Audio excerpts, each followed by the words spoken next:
When the Canaanite woman asked Jesus to exorcise the demon from her daughter, he responds, "It's not right to take bread from the children and toss it to the dogs."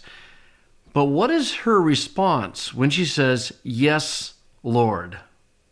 I think you'd be surprised.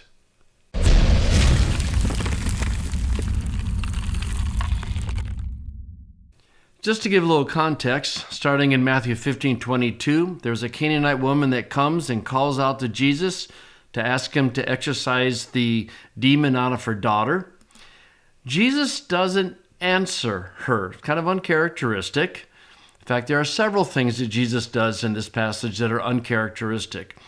And I think that what he's doing is trying to get her to the point of really making a public commitment, if for no other reason, to be an example of faith to the disciples. But we don't know that for sure. But anyway, a couple of uncharacteristic responses.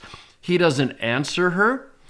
And then the disciples finally come and say, "Hey, can you send her away? She's driving us nuts."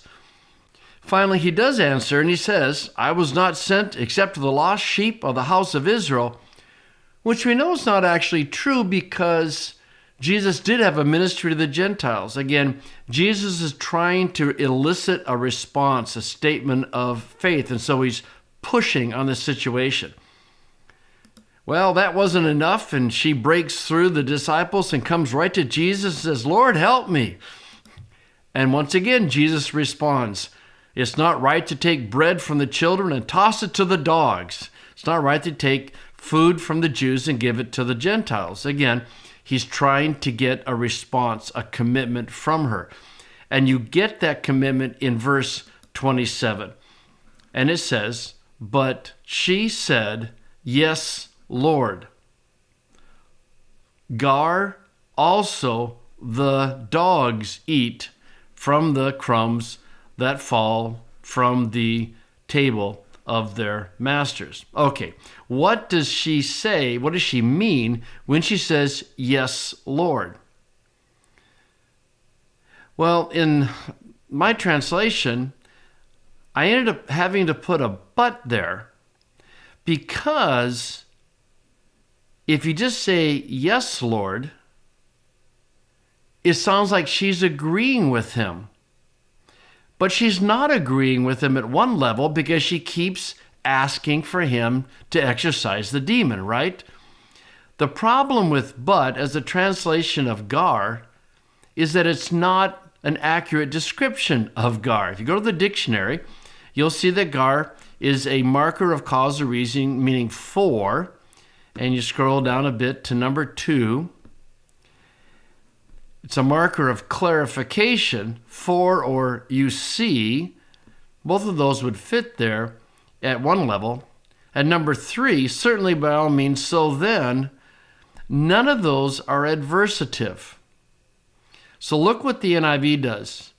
It translates the "nai curia" as, "Yes, it is, Lord, even the dogs eat the crumbs."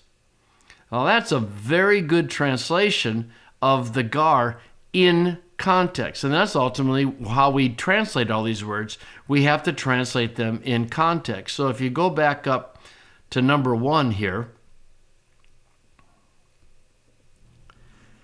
what she's saying is, yes, it is good to feed the dogs because, says the normal translation of Gar, because the dogs eat the crumbs that fall from the tables.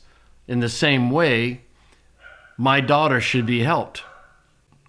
In this case, when she says, "Yes, it is," what she's doing is disagreeing with Jesus. Yes, it is good to take the crumbs from the master table and give it to the dogs. You don't get that in a more word-for-word translation. Let's see what the other translations do with this. If you go to the NASB, it's going to say, "Yes, Lord, but," see, they see the issue there, and they have their normally annoying footnote, literally "for." Well, if that's what it literally means, they should have translated. But they see the problem. The ESV says, "Yes, Lord, yet even the dogs." So they've seen it as well. CSB, "Yes, Lord, even the dogs." NRSV, yes, Lord, yet even the dogs. See what they're doing? Net Bible, yes, Lord, she replied, but even the dogs. And NLT, that's true, Lord, but even dogs are allowed to eat. In other words, all of them understand that when she says, yes, Lord, she's not agreeing with his conclusion. She's saying, yes, it is true that dogs do get to eat some of the crumbs, but, and here's the point I wanted to make, that requires an unusual translation of the word gar. You won't find but listed in the dictionaries for gar, but yet because even the dogs feed on the crumbs is the reason for her previous statement. In English, we can't just say for. If we said, yes, Lord, for even the dogs, that's a nonsensical statement, right? I mean, think about it. Let me go back and give some context. Jesus says, it is not right to take bread from the children and toss it to the dogs. Yes, Lord, she says, for the dogs feed on the crumbs. Well, that doesn't make any sense. So you have to get contextually some kind of adversative idea for the gar, even though but is not listed as a gloss for gar. So as always, you can't just translate word for word and stick with the glosses. The translations are all seeing that you need to go to the meaning and then convey the meaning accurately. And all of us who are Gentiles say, amen. Aren't you thankful that Jesus had a ministry first to the Jews, and as Paul says, and then to the Gentiles?